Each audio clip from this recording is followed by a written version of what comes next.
내 시신을 찾지 마라. 어느 날 연기처럼 증발해버린 천재 화가.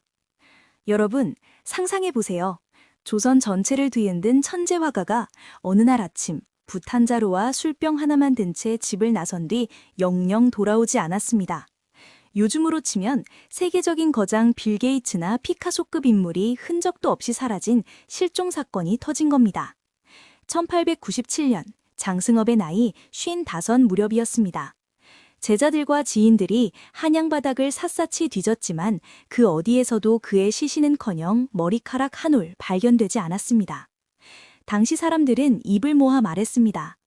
오원, 장승업의 호 선생은 사람이 아니라 원래 하늘에서 내려온 신선이었다. 그림 그릴 소임을 다했으니 이제 술 한잔 들고 구름 타고 승천한 것이 분명하다. 라며 말이죠.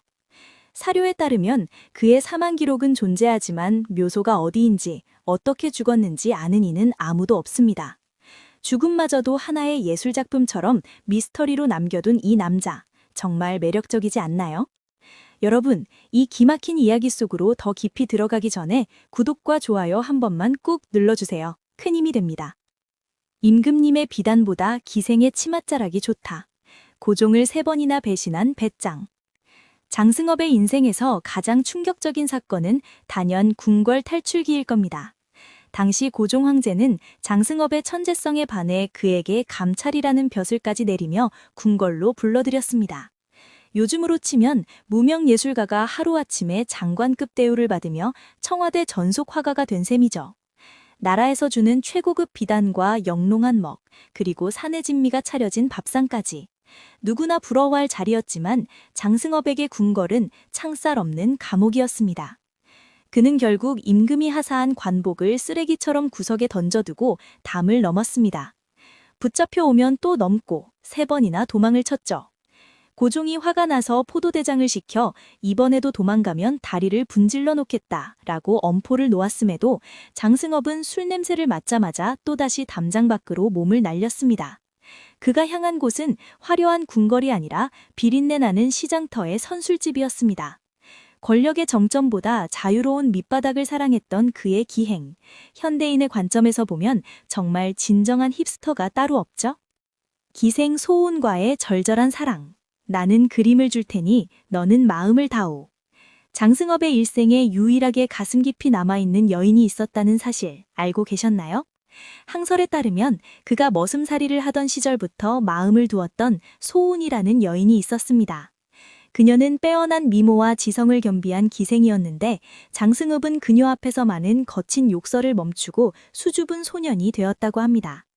어느 날 소운이 병석에 누워있을 때 장승업은 눈물을 흘리며 밤을 새워 매화도를 그렸습니다. 그림 속 매화가 실제 꽃보다 더 진한 향기를 풍기는 것 같다며 소운이 미소 짓자 장승업은 이 꽃이 지지 않듯 내 마음도 당신 곁에 영원히 머물 것이다 라며 통곡했다는 이야기가 전해집니다.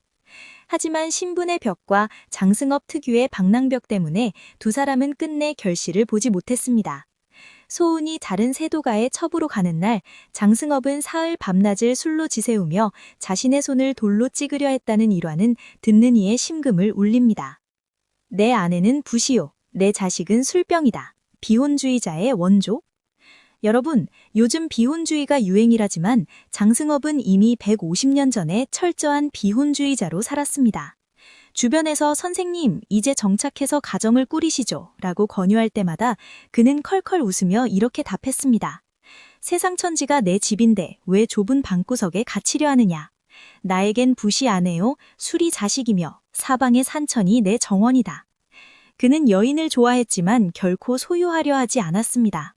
하룻밤 정을 나는 여인에게도 미련 없이 자기가 그린 귀한 그림을 던져주고 떠났죠.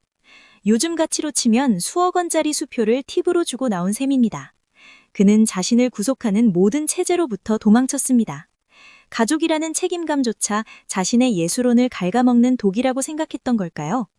그의 철저한 고독은 곧 그의 천재성을 유지하는 연료였던 셈입니다. 엽전 한 푼에 울고 웃던 조선의 피카소, 사기 사건의 전말. 천재 화가라고 해서 늘 꽃길만 걸었을까요? 장승업은 세상 물정에 어두워 사기도 참 많이 당했습니다. 한 번은 어떤 장사꾼이 선생님의 그림을 서양에 팔아 큰 돈을 벌어다 주겠다라고 속여 그의 작품 수십 점을 가로챘습니다. 지금으로 치면 대규모 아트 펀드 사기에 휘말린 거죠. 하지만 장승업의 반응이 가관입니다.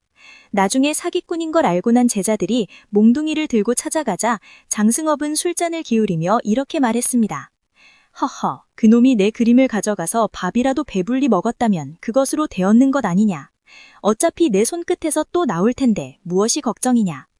돈보다 예술의 무한한 창조력을 믿었던 그의 대인배적인 면모, 정말 대단하지 않나요? 거지소년에서 국보화가까지 흙수저의 반란. 이제 그의 출생에 대해 이야기해 볼까요? 사실 장승업은 성도 이름도 제대로 없던 고아였습니다. 장이라는 성도 나중에 붙여진 것이라는 설이 유력하죠.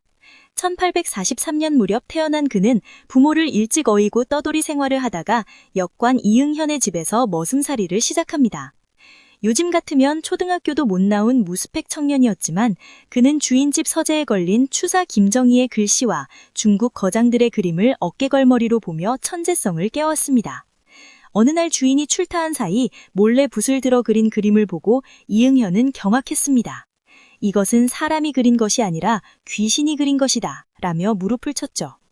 정식 교육을 단 한 번도 받지 않고 오로지 눈과 심장으로 인류가 된 장승업. 이것이야말로 진정한 인생 역전 드라마가 아닐까요? 술이 없으면 붓도 없다. 취화선의 화법. 장승업의 별명 취화선은 술 취한 그림 신선이라는 뜻입니다. 그는 맨정신에는 절대 붓을 들지 않았습니다. 술이 목골목을 타고 넘어가 정신이 몽롱해질 때 비로소 그의 붓끝에서 용이 승천하고 꽃이 피어났습니다. 현대의학적으로 보면 알코올 중독일 수도 있겠지만 그에게 술은 현실의 고통을 잊게 해주는 마취제이자 우주와 소통하는 통로였습니다. 그가 술기운에 그린 그림들을 자세히 보세요. 선이 살아 움직이는 것 같지 않나요? 획 하나에 망설임이 없습니다. 요즘 말로 하면 몰입, 플로우의 극치에 달한 상태라고 할 수 있겠네요. 그는 술을 마시며 세상의 가식과 체면을 모두 씻어내고 오직 본질만을 종이 위에 쏟아냈습니다. 양반들의 콧대를 꺾어버린 거친 입담. 장승업은 글을 모르는 까막눈이었지만 그 통찰력만큼은 어떤 학자보다 깊었습니다. 당시 거드름 피우는 양반들이 찾아와서 그림 한 장 그려보게 하며 하대하면 그는 일부러 그들 앞에서 방귀를 뀌거나 욕설을 섞어가며 망신을 주었습니다. 글이나 읽는 놈들이 이 그림 속에 담긴 산천의 기운을 알기나 하느냐 라며 호통을 쳤죠. 돈 많은 부자가 와서 금괴를 내밀어도 마음이 내키지 않으면 붓을 꺾어버리고 가난한 옹기장이가 막걸리 한 바라를 건네주면 밤을 새워 걸작을 그려주었습니다. 그는 신분의 고화가 아니라 인간의 진심을 보았던 겁니다. 당시의 엄격한 계급사회에서 이런 태도는 목숨을 거는 일이었을 텐데 장승업은 정말 대담한 사나이였습니다. 현대의 백업, 당시엔 국밥 몇 그릇? 가치의 재발견. 여러분, 장승업의 대표작 방황학연산수도 같은 작품이 지금 경매에 나오면 얼마일까요?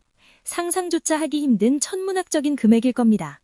하지만 생전에 그는 그림 한 점을 국밥 한 그릇, 술 한 병과 맞바꾸기를 일쑤였습니다. 현대인들은 주식이나 부동산에 목을 매지만 장승업에게 가장 소중한 자산은 오직 지금 이 순간의 흥이었습니다. 그는 미래를 위해 저축하지 않았고 과거를 후회하지 않았습니다. 오직 붓을 든 지금 이 순간이 그의 우주였습니다. 우리 시니어분들도 나중에 하며 미루지 말고 장승업처럼 지금 이 순간의 행복을 만끽해보시는 건 어떨까요? 장승업의 라이벌이요? 아니, 그는 독보적이었다. 흔히 김홍도, 순윤복과 장승업을 비교하곤 합니다. 하지만 장승업은 그들과는 결이 완전히 다릅니다. 김홍도가 정교한 설계도 같은 그림을 그렸다면 장승업은 폭풍우가 몰아치는 바다 같은 그림을 그렸습니다. 그는 전통적인 화법을 따르면서도 그 안에 자신만의 거친 필력을 담았습니다. 다른 화가들이 기교를 부릴 때 그는 기운을 쏟았습니다. 그래서 그의 그림을 보고 있으면 가슴이 뻥 뚫리는 듯한 카타르시스를 느끼게 되죠. 요즘 말로 하면 클래식 음악가들 사이에서 나타난 파격적인 락스타라고 비유하면 딱 맞을 것 같습니다. 잊혀진 천재, 다시 태어난 취화선. 장승업사 후 그의 이름은 역사의 뒤안길로 사라지는 듯 했습니다. 하지만 2002년 임권택 감독의 영화 취화선을 통해 그는 다시 우리 곁으로 돌아왔습니다. 영화 속에서 최민식 배우가 연기한 장승업의 모습은 우리가 상상하던 바로 그 모습이었죠.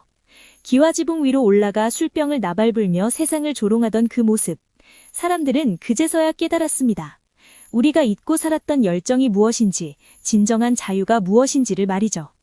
그는 죽어서도 그림으로 그리고 영화로 우리에게 끊임없이 메시지를 던지고 있습니다. 너는 지금 가슴 뛰는 삶을 살고 있느냐? 라고 말입니다. 그림 속에 숨겨진 장승업의 눈물. 장승업의 화려하고 거친 그림들을 자세히 들여다보면 그 구석에 아주 작게 그려진 외로운 인물들이 보이곤 합니다. 거대한 나연 속에 홀로 서 있는 낚시꾼이나 나그네의 모습이죠. 그것은 아마도 평생을 고아로, 머슴으로, 방랑자로 살았던 장승업 자신의 모습이었을 겁니다. 술과 웃음으로 감추려 했지만 그 깊은 내면에는 사무치는 고독과 결핍이 자리 잡고 있었던 것이죠. 그 결핍이 있었기에 그는 그토록 치열하게 아름다움에 집착했는지도 아픔을 예술로 승화시킨 그의 삶은 고단한 시대를 살아온 우리 모두에게 깊은 위로를 건넵니다. 장승업이 만약 현대에 태어났다면? 상상해보세요. 장승업이 지금 홍대 거리에서 그래피티를 그리고 있다면 어떨까요?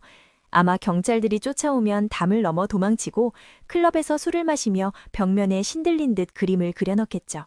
그리고는 내 그림 지우지 마라. 이건 우주의 기운이다. 라고 소리칠 겁니다. 그는 시대를 잘못 타고난 천재였을지도 모릅니다. 하지만 그가 조선 말기라는 혼란스러운 시대에 태어났기에 우리 회화의 마지막 불꽃을 화려하게 태울 수 있었던 것 아닐까요? 그는 낡은 관습을 부수고 새로운 예술의 지평을 연 선구자였습니다. 마지막 기록, 1897년 11월의 어느 날. 장승업이 사라지기 직전 그는 제자에게 이런 말을 남겼다고 합니다. 이제 내 손이 내 마음을 따라오지 못하는구나. 붓이 무거워지니 떠날 때가 된 것 같다. 평생을 천재로 살았던 그에게 노화와 쇠퇴는 받아들이기 힘든 형벌이었을 겁니다. 그는 추한 모습을 보이기보다 가장 화려할 때 사라지기를 택했습니다.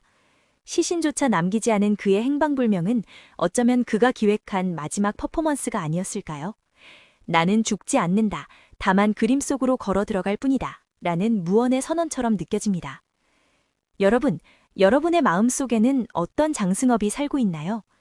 오늘 장승업의 불꽃 같은 삶과 사랑, 그리고 미스터리한 죽음까지 함께 나누어 보았습니다. 이름도 없던 소년이 조선 최고의 화가가 되기까지 그 동력은 오직 열정 하나였습니다. 비록 우리는 장승업처럼 담을 넘거나 시신 없이 사라질 수는 없지만 우리 가슴 속에도 무언가에 미치고 싶은 열망 하나쯤은 품고 살아야 하지 않을까요? 나이 40이 넘고 60이 되어도 장승업처럼 언제든 담장을 넘을 수 있는 용기, 그것이 진정으로 젊게 사는 비결일 겁니다. 오늘 들려드린 장승업의 이야기가 여러분의 가슴에 작은 불꽃 하나를 지폈기를 바랍니다. 여러분의 인생이라는 캔버스에 어떤 멋진 그림을 그려가고 싶으신가요? 댓글로 여러분의 생각을 들려주세요. 긴 시간 함께 해주셔서 정말 감사합니다.